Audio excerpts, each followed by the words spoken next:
Welcome to the FitFile podcast, where you can hear about anything and everything sports tech related, whether that's sports watches, bike computers, bike trainers, trainer apps, and basically anything that you can use to level up your health, fitness, and sports game. The two of us are Des of DesFit on YouTube and myself, Ray of DCRainmaker.com, as well as DC Rainmaker on YouTube. And as Des mentioned, we covered all sorts of sports technology goodness, whether it be drones or action cameras or smart trainers or bike computers, you name it. And we're just going to dive through all the nuances of that here in this episode for the topics that are listed before. Note that this episode is sponsored by Precision Fuel and Hydration. More about them a little later on in the episode. All right, so on this episode, we're going to talk about Polar's brand new Grit X2 Pro. Did I get that name right? Yeah, Boom. Grit X. Got it. 1 point for Des. Definitely a year of complicated names, but this one not as complicated, but at least I got that one right.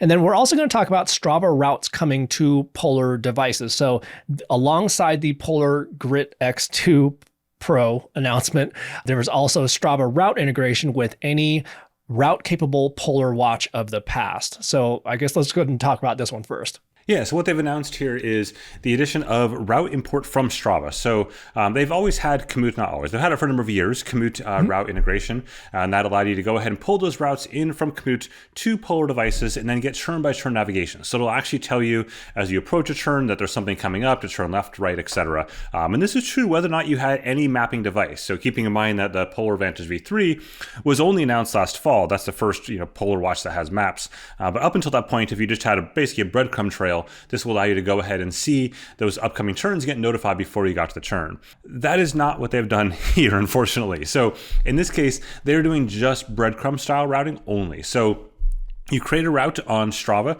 after you link up your account, which is important to note that you do need to relink your account again. And the reason is that Polar has to reauthorize the request for the routing side of it. So your existing Polar authorization with Strava is just for uploading activities and for Strava live segments. But this is like a new thing to unlock. You have to get permission for that new thing. So you have to do that. It takes 2 seconds to do. You're done. And then any routes that you favorite on Strava, just like every other platform out there, will then sync over to Polar Flow. And if you have less than 100 routes / favorited things in Polar Flow, then it'll automatically sync to your watch. You don't do anything else. You don't even have to toggle anything.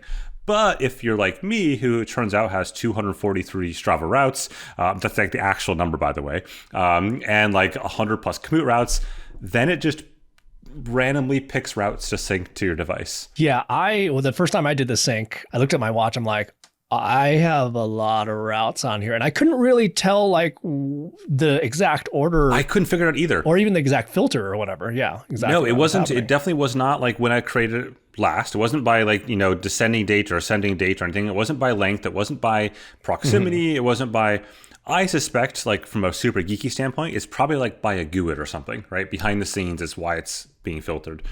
Sure. Which we should go on a small tangent here on Strava routes. I feel we can, yeah. Yeah. So I create an equal number of routes in Strava and Komoot. I would say for quickie routes, something I just need to quickly sketch out, I'm going to do it in Strava.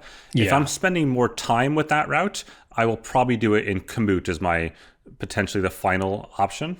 So why do you use Komoot for, I guess you could say, maybe the more detailed planned out routes versus Strava? Mostly because when I search for a route on Komoot, Google tends to do a better job of finding a finished, polished route with pretty pictures already built into it. Okay. If I do it on Strava, I've got to, you don't usually find the route I want. If I'm finding a famous route or something like that, I don't usually find the route I want. And then the pictures aren't as obvious. You have to click the little dots, which there are way more pictures in Strava than Komoot, infinitely more pictures. And so once you have the route that you like, then clicking the little dots on Strava gives you so much better detail of what's going on in that route. But on the Komoot side, those pictures tend to be the polished, this is what you're expecting to see. I've been planning this route that maybe we'll talk about later on in a week or two, doing this 120, 130K craziness that you don't want to join me on, apparently. Sorry. Flights are bad. Yeah, that's an excuse. That's my excuse. 30,000 feet of elevation gain. And Des is so what's that over there? Birds, right? But finding the Strava route for that has been a nightmare. To find a really dependable route. On the Komoot route side, they're very, very clear. The pictures are really good across the board, which is all a bit of a tangent to what I was eventually going towards, which is that I feel like there needs to be a better way to categorize, folderize something routes across the board. Like, Yeah. I didn't realize I had 243 Strava routes because the Strava routes page on the website only shows at the very bottom 1, 2, or 1, 2, 3.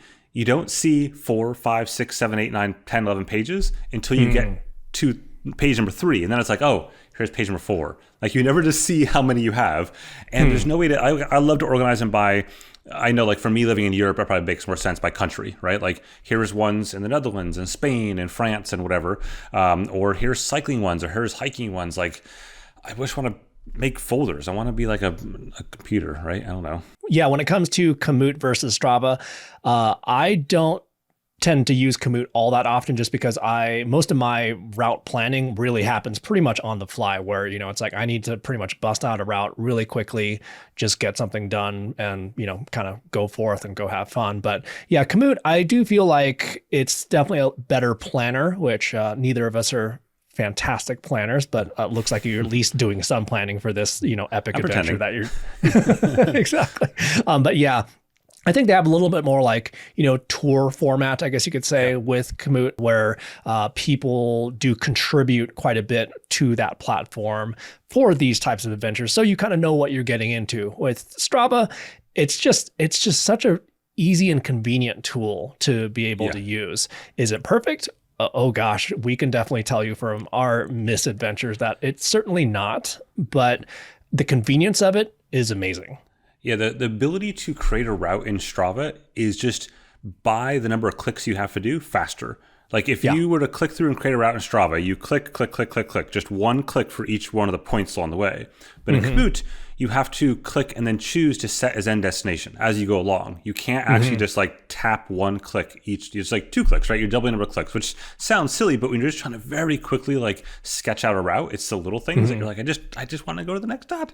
It reminds me of our, we were riding in Germany at one point, and I believe we may have been riding some like beta firmware, or we were maybe testing out the 840 or 540 Garmin Edge devices or something like that. Anyways, somehow the route got kind of all messed up on the devices themselves, on both of our devices, and we were seeing all sorts of crazy stuff out of it. So I remember that one. Yeah. So we what we did was that we just stopped. We whipped out Strava and, we were able to actually just draw the route back to our home city or the city that we were staying in. And just because it was a favorite route, it just automatically synced over to our Edge devices. And that was so convenient to have to kind of, save us. I think literally, I don't know. I think we've definitely named a lot of routes in Strava Save Us before. Save Us. Also like V45, right? Like V43, V45, V46. The other thing I think you mentioned a second ago, like the community around Komoot. There's obviously a huge community around Strava, but I feel like the community around Komoot on some of these routes, which I would say does tend to favor more the hiking, trail running sort of thing, more than it does road riding. Like if I'm road riding, I tend to find much better data on the Strava side, but the community side creates not just a very curated route for this one particular hike, etc., but for like an entire collection of hikes. Like there's a whole concept of collections on Komoot, which is funny because Strava announced that concept almost a year ago, last June. The idea that a ski resort or a destination location, etc., can make a collection of these routes and have like this is a sponsored list of the official routes, right? The official routes for this, the official routes for that. And I don't know if we've seen that actually come to fruition yet. I don't necessarily think so. Yeah. Or if it has, then it's so far buried that it never even hit our radars, I guess. But it's too bad because I think that's what I would love to see more of, is just that on a lot of stuff, like you said, it's just throwaway routes that I'm making very quickly to test something. But like for these big ticket sort of routes, like to have a really well curated page of this is the right official route, as opposed to like looking at comments and trying to figure it out and going from there. For sure. So looping back to the turn-by-turn difference between the Komoot and Strava. So I have not asked Polar about this yet, but have you inquired about if that is actually going to be coming? So I went out today into the very cowy smelling morning air to try this out. All the kids walked out like, it smells like a cow in the backyard. And I don't know what's going on, but it was all cow all the time.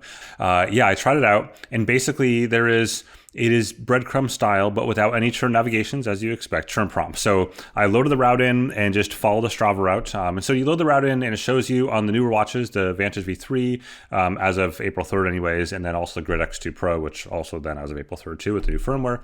It'll show you the little Strava icon on it. For all other devices in the past, it just works, but you don't get a Strava icon, which is, I think, a totally fair balance that this will work on every past Polar device that supports routes, which is many, many years of routes, just instantly, which is awesome. Like, kudos to them for doing that. But as you're going along, you'll see the route on your screen that you're following, the line, and then you just have to follow the churn whenever that happens. So in my case, I purposely missed the churn and didn't go over the bridge and just kept it going straight as opposed to a hard, 90-degree left-hand churn. And it actually never warned me that I went off course. And I got about like 80, 90 meters beyond the off course point. And I was like, well, I guess that's not going to warn me. And I turned around. And at that moment, then it finally warned me that I was off course. But it is a long time. This is a conversation I've had with Suunto and even COROS on what the thresholds are for off-course alarms. Like, I feel like on a bike, 80 or 90 meters is no big deal, right? That happens like super quick. But when you're hiking, 100 meters is that's a long time. Especially if like it was a really steep segment or something like that, or you went down a steep up or down and you had to go backtrack and stuff. Like that's a long time to be off. Also, it's tough when that distance, if you have two parallel trails, that's even worse. So you get two trails that split and then you're like this for a while. And from a GPS like distance standpoint, those look like they're only a short distance away, but in reality, you could be going quite a long ways until you can actually get the off-course warning there. But yeah, so it is definitely a bit of a bummer not to have turn-by-turn prompts on this. And I suspect that comes down to how Strava delivers that route to these companies from a file standpoint. We saw this for years with Wahoo devices until they basically handled the actual routing on the device itself. So they regenerate those instructions for left, right, etc. But it is awesome at least to have the Strava routes in there, as an option. Yeah, totally. And again, I think it's just to mirror what Ray said, I think it's awesome that they're pretty much just like blanket giving this feature to any route capable Polar watch of the past. So yeah, so that's the new Strava route integration with Polar devices. No, actually, Des, before we go on to the next thing, just a quick note that this episode is sponsored by Precision Fuel and Hydration.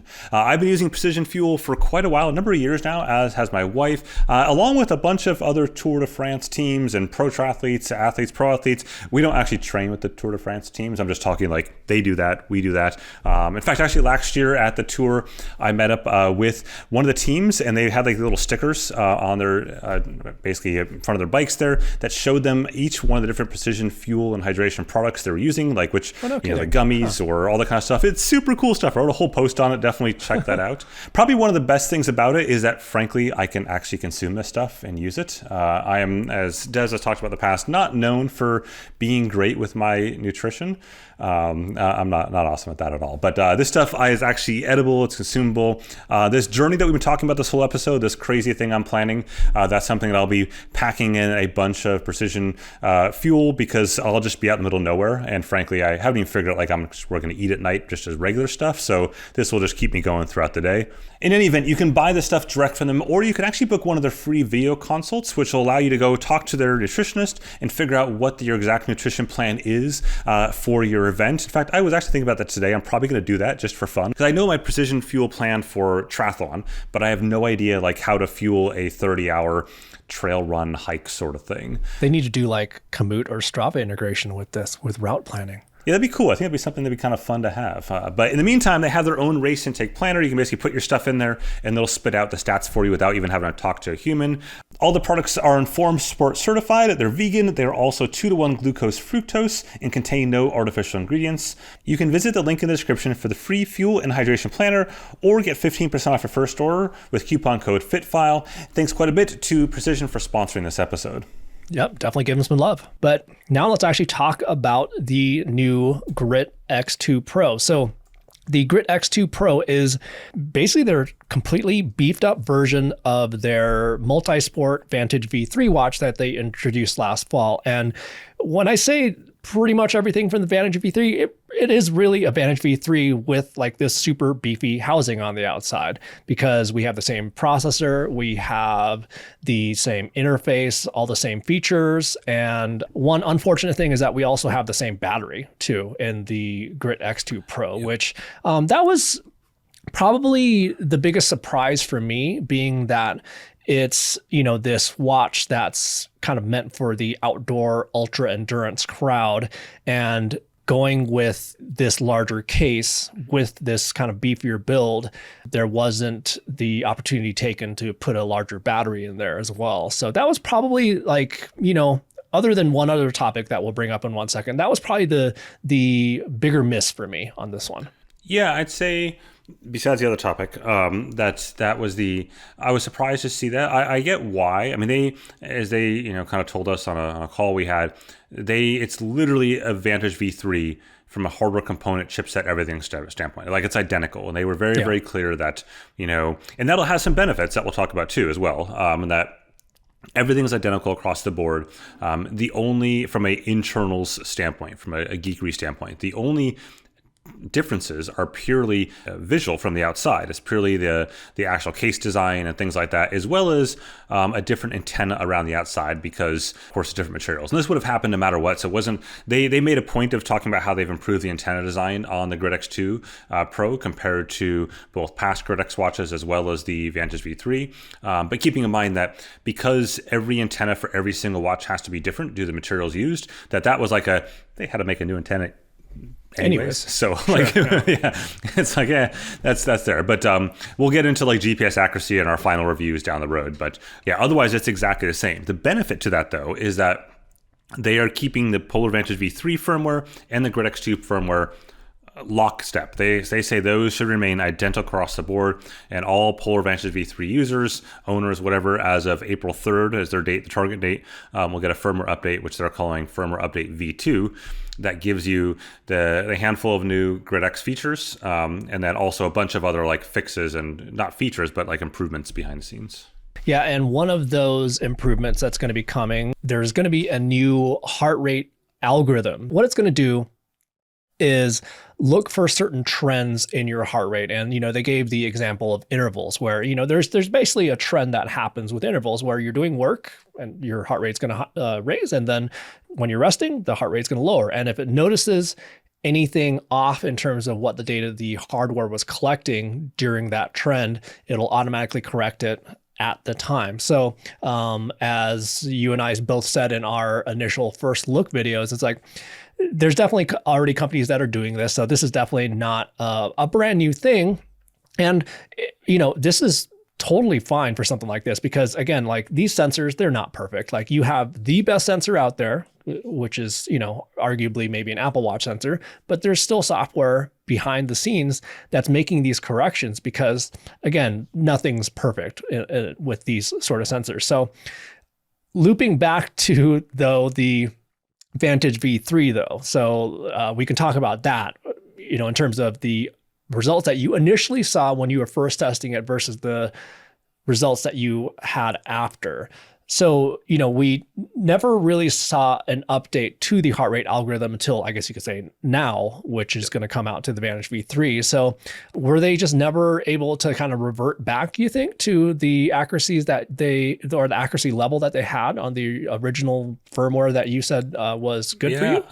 I don't know. It's really hard to know. Like, it's hard to know whether or not that was just like dumb luck, right? Dumb luck of a certain number of workouts. But I had enough workouts. I was surprised to see like some that were, plainly very difficult workouts that I handled very, very well, and then easy workouts that I really struggle with. So it's really hard to know. But yeah, they talked a lot about how, they referenced adding 20,000 lines of code around the heart rate algorithm in the Grit X2 Pro, which also will carry into the Vantage V3. That's because, again, the same heart rate sensor, et cetera.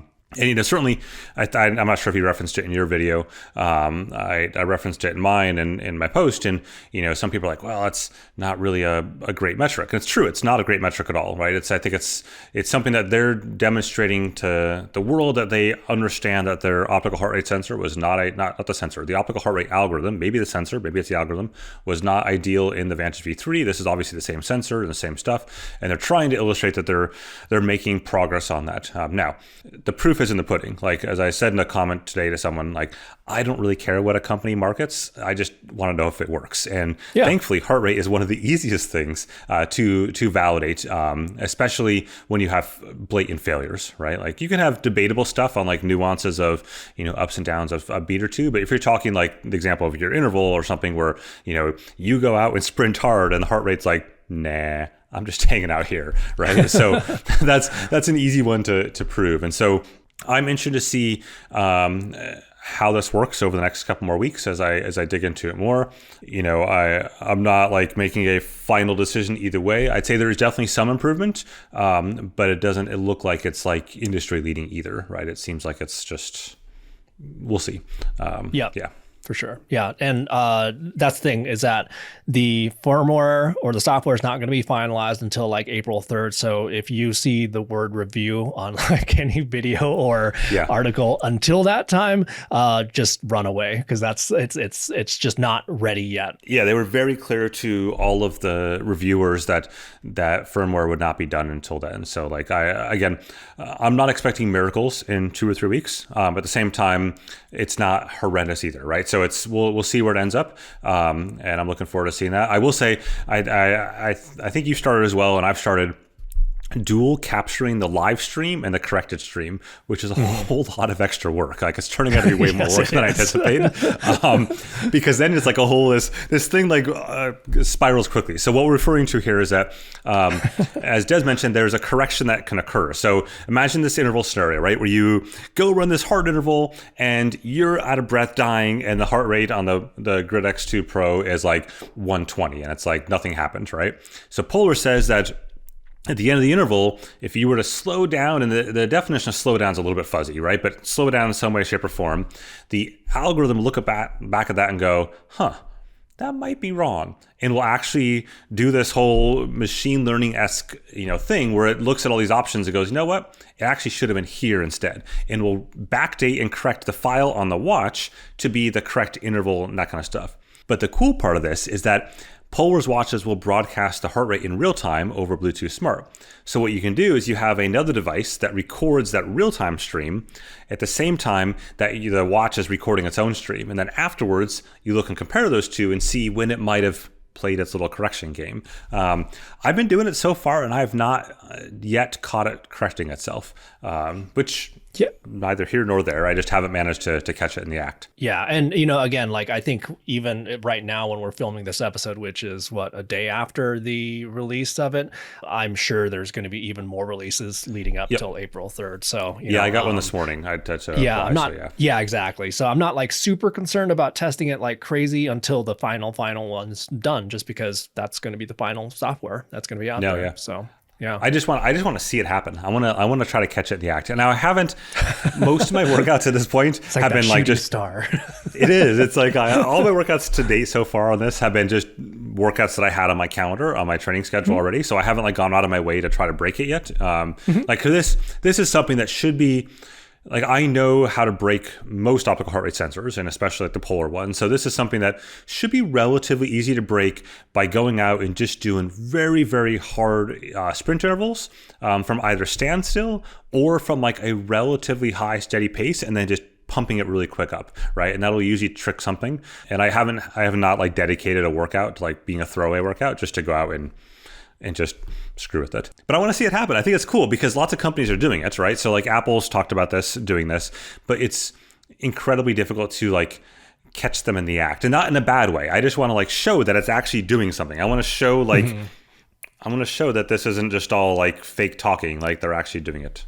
So no, it'd be cool to see this happen with something like a snap to route feature on the more GPS side of things too, just because there are smoothing algorithms that happen based on the actual roads and whatnot that you're actually traveling. So it'd be kind of neat to see that kind of happen in real time too. So I don't think it's cheating by any means. I mean, again, like there's going to be inaccuracies with hardware all over the place. So, think of it as kind of AI just helping out with something like this to get I would say the key difference in my mind is that I want it to be helping out on the edge cases.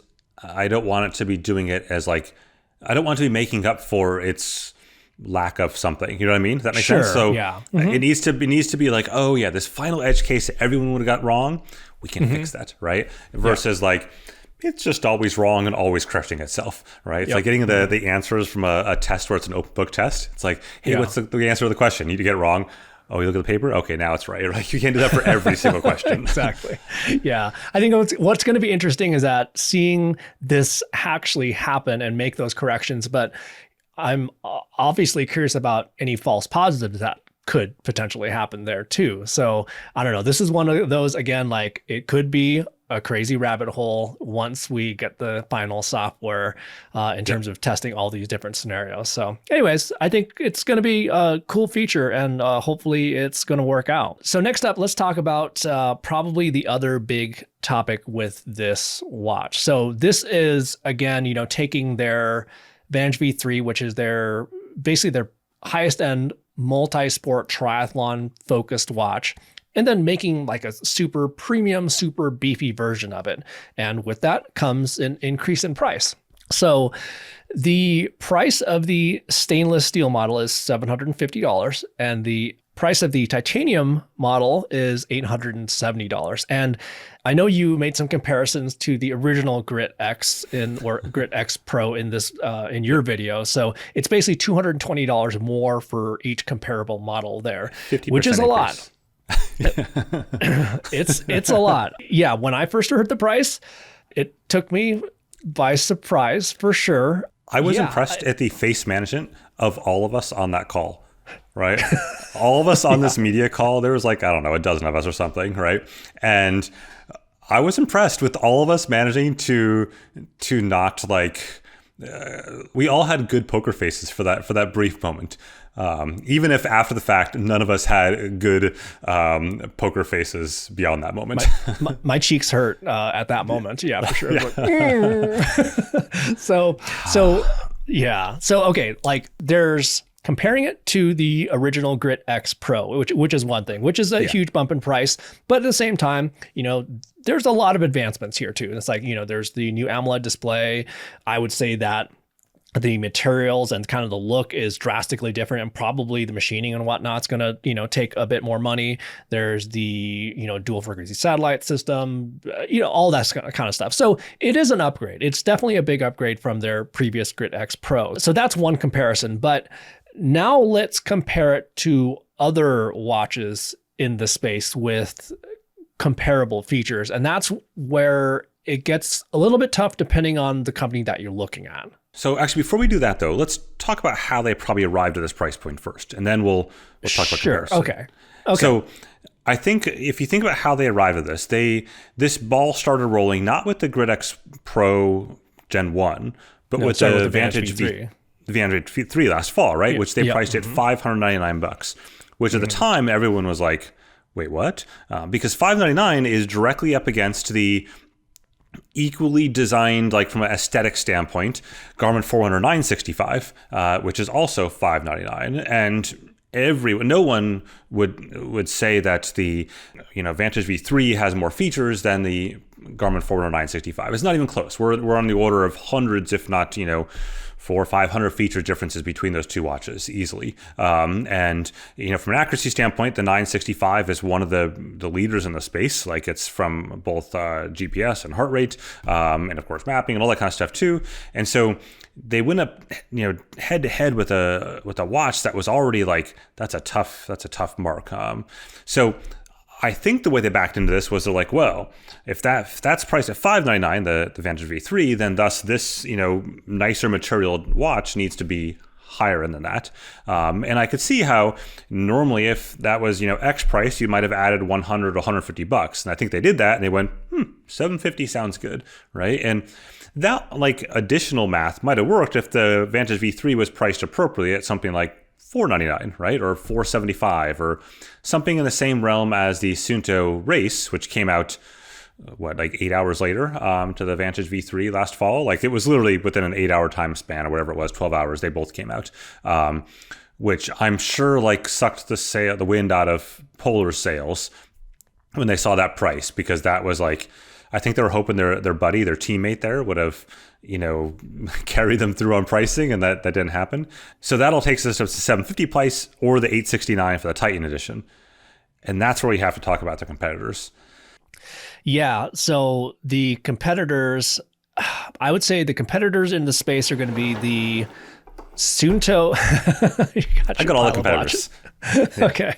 So your competitors, I think the closest competitor in terms of price and materials and features probably is going to be the Suunto Vertical at $840. So then we have the COROS Vertix 2 at $699.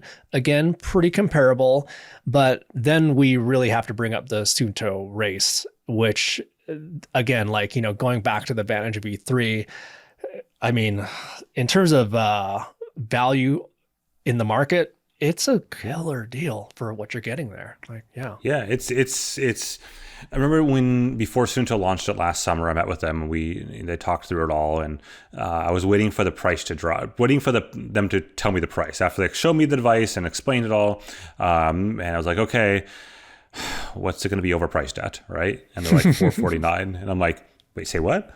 I know, exactly. $449. And they're like, what? Like we went back and forth. I didn't think they were serious. I thought they were just like screwing around, right? I'm like, really? And they said, yeah, we realized in order for us to compete here, we can't keep throwing out these high in the sky prices that, consumers are looking at their competitors and saying, I'm not going to buy a $800 watch when I can buy something equivalent or cheaper from Garmin for the same, with way more features for the same price. And they fully like understood that at that moment in time of the only way forward for them to be highly competitive is to finally compete on price.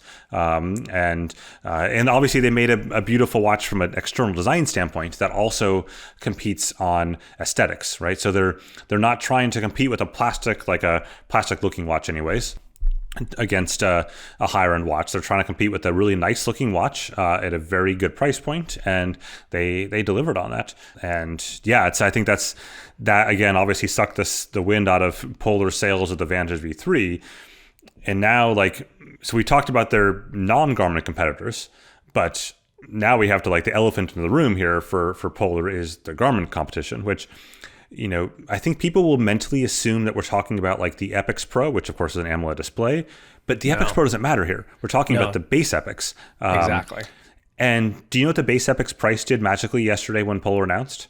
Yeah, I saw it. I think it was right around what, $700-800 or something like that, maybe cheaper.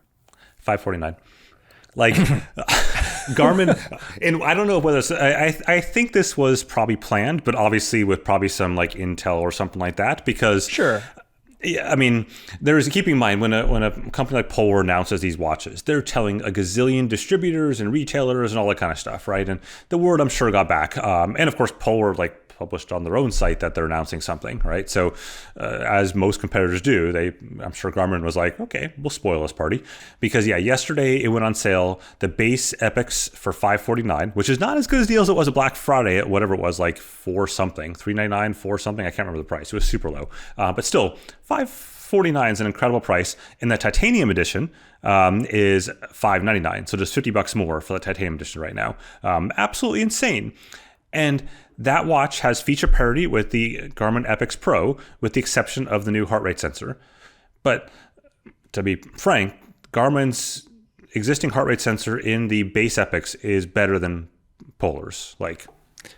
Just factual statement there, right? It's and all the testing that you and I have done, I would say, at least from my side, it's better. Sure. Yeah. I mean, so I would say that, maybe the one thing that the Grit X2 Pro has going for it is that the amount of more premium materials on it is a little bit more than something like an Epix because, there is more metal in the construction and whatnot. And then we can talk about the titanium version as well, having this absolutely stunning leather band. The band is really damn nice.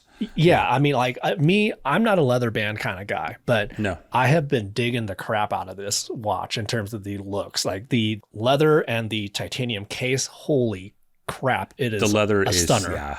The leather strap.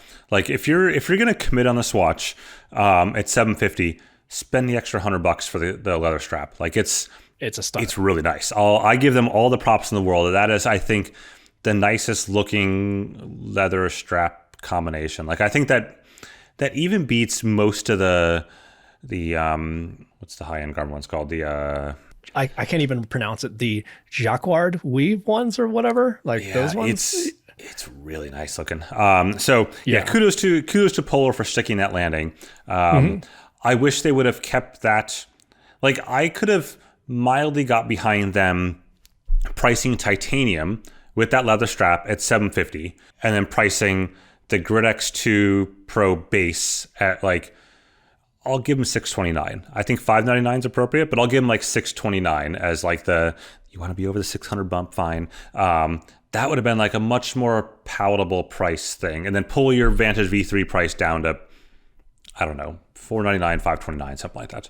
So that brings up Polar's previous watches. So Polar's previous watches, I think most companies will actually do this, is that Polar's previous watches, they will usually go on sale for the full price. And then a couple months later, you'll start to see sales on them, pretty soon after. And then they'll be essentially perpetually on sale. And Garmin does this as well, quite frankly. I mean, it takes 30% off is Polar's normal sale price across the board. Yeah. So, Garmin will do this 6+ months later as well. Yeah.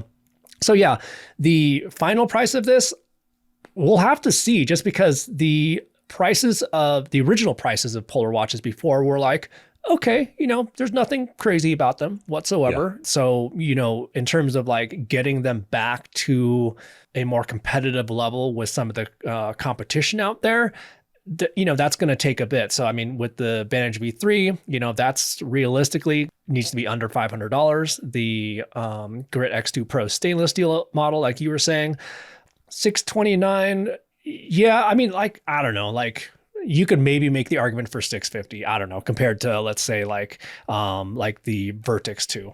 You could maybe make that argument. Sure. And then the 869 for the titanium. That's tough. Especially since you can go out and you could find a $200 leather strap, $300 leather strap. Sorry, if you bought an Epix for $550. That gives you $300 to find a leather strap. Find one hell of a leather strap for that. But yeah, I mean, it's what's funny about this to me is that Polar, arguably up until COROS, no company in this space caused as much pain and suffering in Garmin's pricing until Polar, right? So if you went back into the Polar M200 range days, back about 8-10 years ago, Garmin was pricing all their mid-tier Forerunner watches at a certain price point, and Polar came in and just literally seagull dive bombed in with their new watch at the time, and it just destroyed Garmin's pricing. And they even admitted to me back then, they're yep, this watch forced our hand to start bringing our prices down in this area, and notably so. And that's how we end up with a lot of the Forerunners that end in the low 200s again, because of that hand being forced there. And I feel like Polar's done a good job of that over the last couple of years with different Ignite and what's the other one that rhymes with Ignite? Oh gosh, I can't even remember right now. But yeah, I know what you're talking about. But Ignite and the other one that I can never keep them straight. And as well, of course, is the Polar Pacer and Pacer Pro, right? I think the Pacer Pro was priced a little bit high, but the base Pacer was great. Yeah. Nailed on pricing there. A really good job at forcing their hand. And it's one of those that I don't understand what happened. I know Polar did get a new CEO as part of this whole thing in the last year or so, and maybe there was a tie in there. That's one of the things that I think the royal we forget about sometimes, is that you can have like amazing teams, design teams, marketing teams, all this kind of stuff, right, at a company. And you can also have one person at the top that throws all that away. And I'm not saying this person at the top is throwing that away. I have no idea. But I'm just saying, like, generally speaking, you can have someone come in and go, yeah, I appreciate all those thoughts that you have and that well-designed planned. No, 869, right? This doesn't sound familiar to me at all. Twitter. No, exactly. Yeah, I mean, literally, it's. I think it's tough. Like, I don't blame those lower polar employees. Like, I don't think any of them sat around a table and went, let's see how expensive we can make this. That's not in their DNA. I guess that's what's the one thing that sticks out of me at this whole thing is that historically, for as long as Polar has existed, they've never been the let's just go for broke on the pricing side of it. And this is like between the Vantage V last fall and now this, really the first time that it's like, wait, what?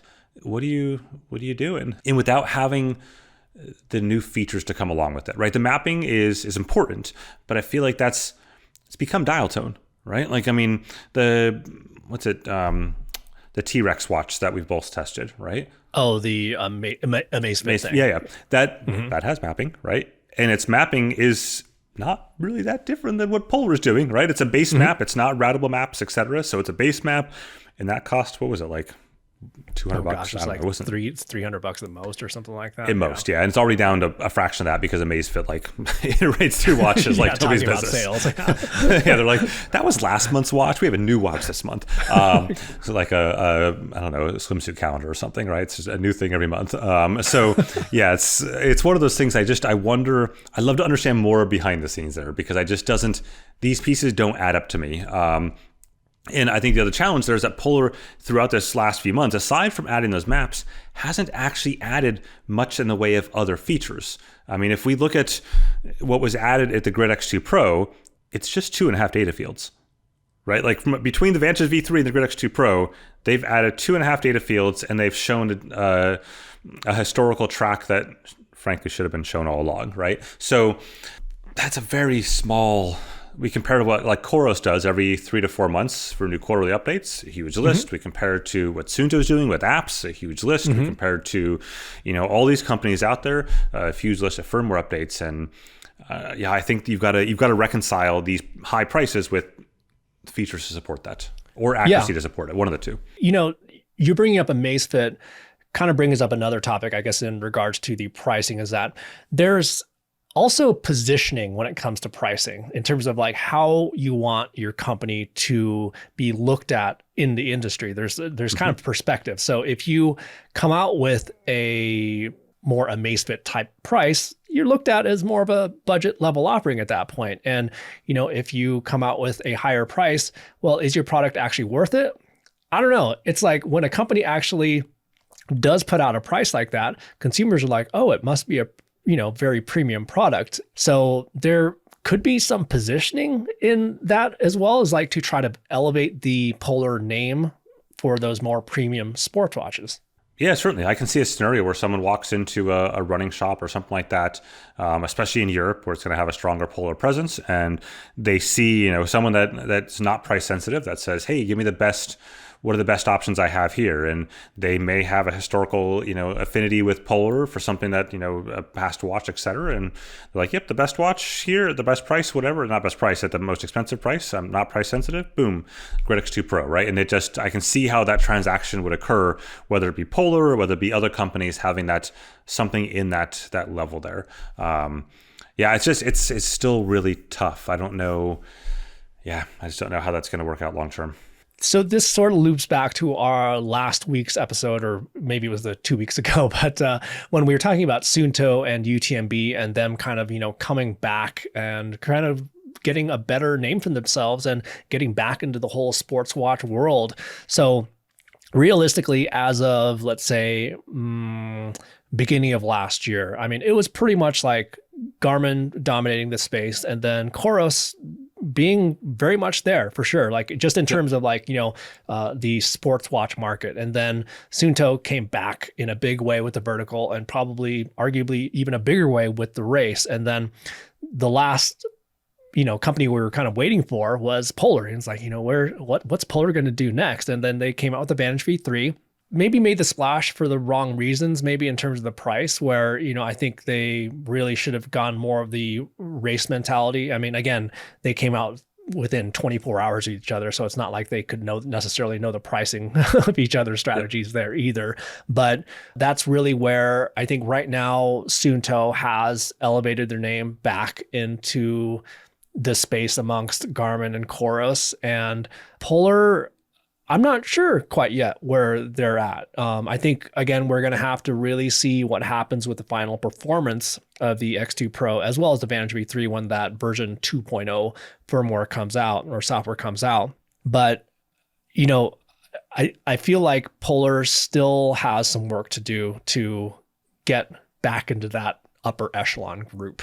No, I agree. Yeah, I think they've got the work to do. They've got smart people there. They've got people that understand sport very, very deeply and understand human physiology very, very deeply. And I think they just need to, I like the focus they have on, keeping that software the same between the Vantage V3 and the Grid X2 Pro. I really hope they continue that thinking across the board. Like I don't want to say it's an Apple-like thinking because there's other companies been doing that before Apple, right? But I think that's something that, the more companies can do that and then maintain those firmware updates for longer, and that's an area that certainly people will be looking at with Polar, not anytime soon, but in 2 years, right? Will that sync of those two devices continue to receive updates when they have a Grid X3 Pro or a Vantage V4 or whatever the case is, right? So, but I like that at least the moment they're keeping those the same and differentiating based on the hardware side of it. I just wish that hardware pricing wasn't so high and it was more aligned to reality. Yeah, maybe they just went in a little bit too much with the materials and whatnot with the Grid X2 Pro. But yeah, we'll have to see again, like how this watch actually performs. I mean, if it's going to be a stunning performer, I can't necessarily say that the prices are still going to be justified, but maybe in that 4 to 6 month period when we hopefully see them go on sale, they'll actually be justified at that point. So yeah. So I guess when's your hike epic journey going to be? So that's going to be right around the Grid X2 Pro launch or so, right? Yeah, I think I start on the first roughly, I think is my plan. First or second, sorry. So basically I should have the full final firmware before then, within a couple of days. I should have the final firmware for that. And then they have said that the firmware is basically set for everything except for the optical heart rate. And I'm honestly not going to be really worried about heart rate on this epic hike. It's not really something that you can meaningfully compare across a 30-hour, journey. So I'm not worried about that. I'm more focused on the GPS side, on the accuracy, elevation. Really, the battery life is probably the big thing, and then the routing side of it and seeing how that handles. And I don't know how long, frankly, this will take me. I've got it blocked for 3 days, 2 nights, 3 days to do 130K with 30,000 feet of elevation. And so I got to make it fit because I'll have a flight the next morning. So I'll hopefully get out of the mountains before this happens. And hopefully the battery will last. According to specs, it won't work for always on display. I'm pretty sure I won't be able to make always on display work because always on display, they're quoting about 21 hours, 17 with maps. So I'll definitely be beyond that. I'm assuming I'm going to hike about 12 to 14 hours a day. And so I'll probably be beyond that. Maybe it'll be faster. I have no idea how long this is going to take. And it's going to depend on the weather. If it's really bad weather, it'll take longer, etc. So I'm blocking it for like 30-ish hours all in. And thus I'll need to have some way to, I would either recharge the Polar, and I don't want to do that. So I'm just going to go with regular gesture-based display, which they say is 44 hours. So that should cover me without any problems. And then I'll compare it. I think I'll put the other wrist. I'll go with the Epix 2 Pro, or Epix Pro, whatever, just as like a comparison point. I think it probably makes the most sense between those two, just to sort of show like what those tracks look like, and then the feature sets as well. All right. Yeah. I don't know if I'm sorry or not if I can't make that journey with you, but I hope you have fun, and make sure to turn your live track on and have your inReach and all that kind of stuff ready to go. It's definitely an inReach sort of place. There is no coverage as far as I know of.